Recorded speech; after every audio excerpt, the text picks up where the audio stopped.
once again আবার শিমুল বেলাল চমৎকারভাবে শিমুলের কবজা বল। আইডিয়াল ফুটবল ক্লাব দলের পক্ষে দুইটা শিমুল, রক্ষণ ভাগে একজন, মধ্যমাঠে একজন। অপরদিকে এআর রহমান ফুটবল একাডেমির দুইটা রাকিব, মধ্যমাঠে একজন, রক্ষণ ভাগে একজন। আর আক্রমণ পরিচালনা করতে চেষ্টা once again লক্ষ্য। এ যাত্রায় কিন্তু ভাগ্য বিধাতে সহায় হয়নি, বার পোস্টে লেগে প্রতিহত। আসাদুল থেকে শিমুল, আমাদের সাউন্ডে যিনি রয়েছেন তিনি কিন্তু মনে করেছেন গোল হয়ে গেছে। বলছিল যে পাঁচশো রেখা অতিক্রম করে সীমানার বাহিরে। অসংখ্য ধন্যবাদ জানাচ্ছি আয়োজনের অন্যতম প্রান্ত মোড়া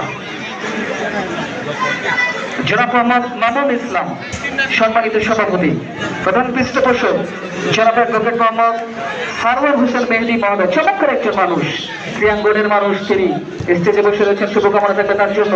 সঞ্চালয় ছিলেন শাহিন আলম ভাই, তার জন্য শুভকামনা। সে কথা পরে বলছে আরেকবার 8 নম্বর সিজারি খেলোয়াড়। এই যাত্রায় লম্বা করে শিমুল, শিমুল থেকে ইয়াসিনের কবজা বল, ইয়াসিন থেকে আপন না once again ইয়াসিন, ইয়াসিন থেকে ওই প্রান্ত জায়গায় খেলোয়াড় রশিদুল, রাইট উইং প্রান্ত থেকে লম্বা করে ডেলিভারি করেছেন রশিদুল। কেড়ে নেবার চেষ্টা once again এআর রহমান দলের পক্ষে সালাউদ্দিন আরফান, লেফট উইং প্রান্ত থেকে সালাউদ্দিন আরফান, সালাউদ্দিন আরফান থেকে কেড়ে নিয়েছেন বেলাল, বেলাল থেকে শিমুলের কবজা বল শিমুল, শিমুল থেকে আরো একজন শিমুল, 8 নম্বর সিজারি খেলোয়াড় শিমুল এবং রক্ষণ ভাগে কিন্তু শিমুল।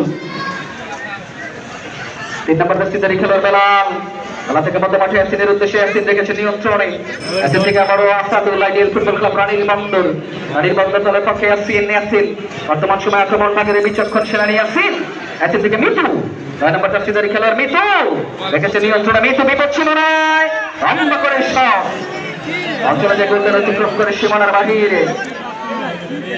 মাঠে যারা এআর রহমানকে সাপোর্ট করছে তারা একটা আওয়াজ তুলবেন। মাঠে এআর রহমান ফুটবল একাডেমি